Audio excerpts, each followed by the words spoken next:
Hey guys, thanks for joining us for a close-up look at the Galaxy S7, which was just introduced to the world this morning in Barcelona by Samsung. So I want to cover some of the main feature changes from the S6 to the S7, and then also we're going to dig deep into the camera and see what changes they made there. First, with the design, they did go with a very similar design to the Note 5. They have the curved back, which just makes the phone nestle in your hand much better. And they were able to bring back some of the features that they lost on the S6 from the S5, one being the SD card, the other being water resistance. This phone is IP68 water resistant, and that means it can sit in a meter of water for 30 minutes, and it should be fine. The SD card tray is in the same spot as the SIM card, which is at the top, and they put them side by side, so you got your SIM card first and then your SD card second.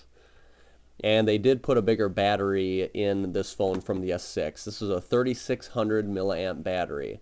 So the example they gave in Barcelona is that you can watch an entire season of Game of Thrones on one full battery with the S7. One feature that they also mentioned was the always on display. Let's go ahead and turn that on and see what it actually does. So if we go to display, go to always on display, you can choose what content you want to show on your lock screen, and then here we can change like the different clock style.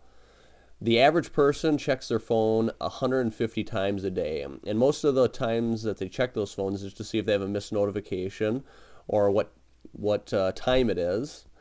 So that eliminates a lot of those times that you need to take your phone out of your pocket and unlock the screen. So you'll have your time, any missed notifications, your phone's battery life along with month and date, and if you want to put your calendar on that, you can as well.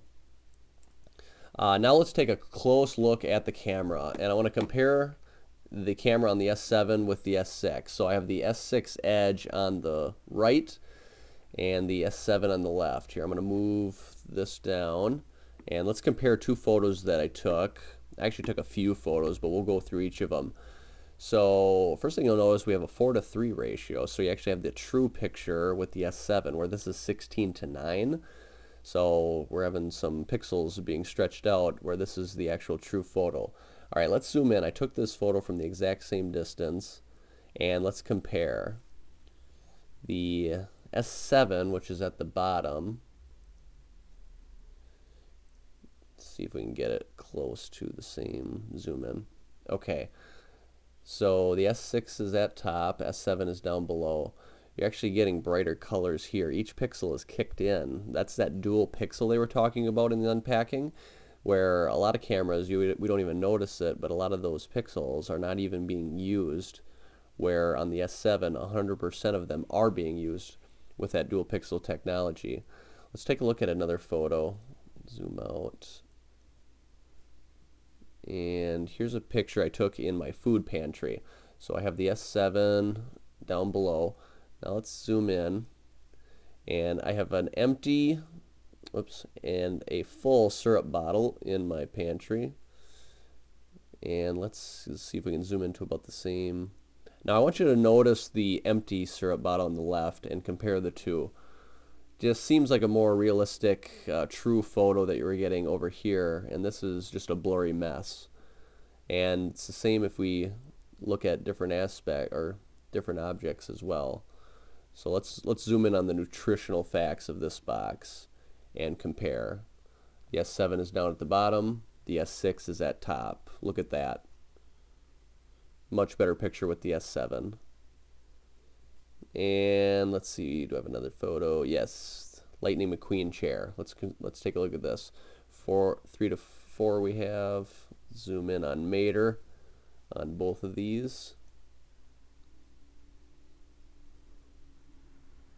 And compare.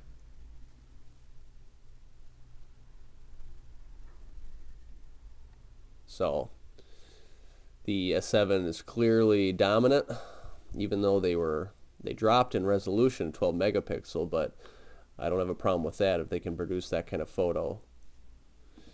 And they also added a couple of new camera modes on the S7 that the S6 did not have. The panorama one is probably my favorite of the two. Well, they added hyperlapse, which is really cool. You can take a long video and then speed it up and slow it down at different times.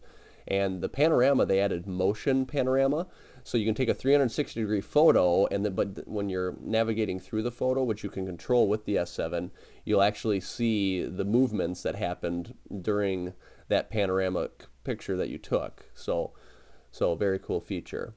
All right, now check out our next video. I added the link in the description below. We're going to cover some of the changes they did to the graphics, which is really going to help gaming. And then you maybe noticed Mark Zuckerberg this morning talking about the advancement in the Gear VR. So check out our next video.